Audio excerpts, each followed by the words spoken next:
ದೇವಿ ಶ್ರೀ ತುಳಜಾ ಭವಾನಿ ದೈವ ಮಾರ್ಗ. ನಮಸ್ತೆ ವೀಕ್ಷಕರೇ, ನೋಡಿ ಸಾಕಷ್ಟು ವನಸ್ಪತಿಗಳ ಪರಿಚಯ ಮಾಡಿಕೊಡ್ತೀನಿ. ಆದರೆ ಇವತ್ತು ಒಂದು ವನಸ್ಪತಿ ಪರಿಚಯ, ಕಾಡು ಈರುಳ್ಳಿ ಇದೆ ನೋಡಿ. ಭಾಳಷ್ಟು ಎಳೆಯಕ್ಕೆ ಹೋಗದೆ ಸಿಂಪಲ್ಲಾಗಿ ಎರಡು ಮಾತಲ್ಲಿ ಹೇಳ್ತೀನಿ. ಇದ್ರ ಉಪಯೋಗನ ತಿಳ್ಕೊಬಿಡಿ.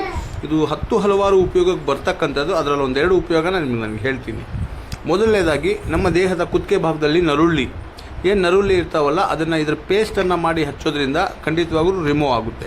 ಎರಡನೇದು ಬಂದು, ನಮಗೆಲ್ಲರೂ ಬಿದ್ದು ಅಥವಾ ಹಾಗೆ ಒಂದು ಸ್ವಲ್ಪ ಊತ ಆಗೋಗ್ಬಿಡುತ್ತೆ ಎಲ್ಲಾದರೂ, ಅಥವಾ ತುಂಬ ಜರ್ನಿಗಳು ಮಾಡಿದಾಗ ಊತಗಳಾಗ್ತವೆ. ಇಂಥ ಸಂದರ್ಭದಲ್ಲೂ ಕೂಡ ಅದನ್ನು ಪೇಸ್ಟನ್ನು ಹಚ್ಚೋದ್ರಿಂದನೂ ಊತ ಇಳಿಯುತ್ತೆ. ಇನ್ನೂ ಸಾಕಷ್ಟು ರೋಗ ಸಂಬಂಧ ಕಾಯಿಲೆಗಳನ್ನು ವಾಸಿ ಮಾಡ್ತಕ್ಕಂಥದ್ದಕ್ಕೆ ಉಪಯೋಗ ಆಗ್ತಕ್ಕಂಥ ಅದ್ಭುತವಾದ ಮೂಲಿಕೆಗಳಲ್ಲೂ ತುಂಬ ಉಪಯುಕ್ತವಾಗ್ತಕ್ಕಂಥ ಮೂಲಿಕೆ ಈ ಕಾಡು ಈರುಳ್ಳಿ. ಸಿಕ್ಕರೆ ತಗೊಳ್ಳಿ, ಬಳಸ್ಕೊಳ್ಳಿ, ಅದರ ಲಾಭನ ಪಡ್ಕೊಳ್ಳಿ. ಹಾಗಂತ ಹೇಳ್ತಾ ನನ್ನ ಎರಡು ಮಾತನ್ನು ಮುಗಿಸ್ತಾ ಇದ್ದೀನಿ. ಎಲ್ರಿಗೂ ಒಳ್ಳೆಯದಾಗಲಿ.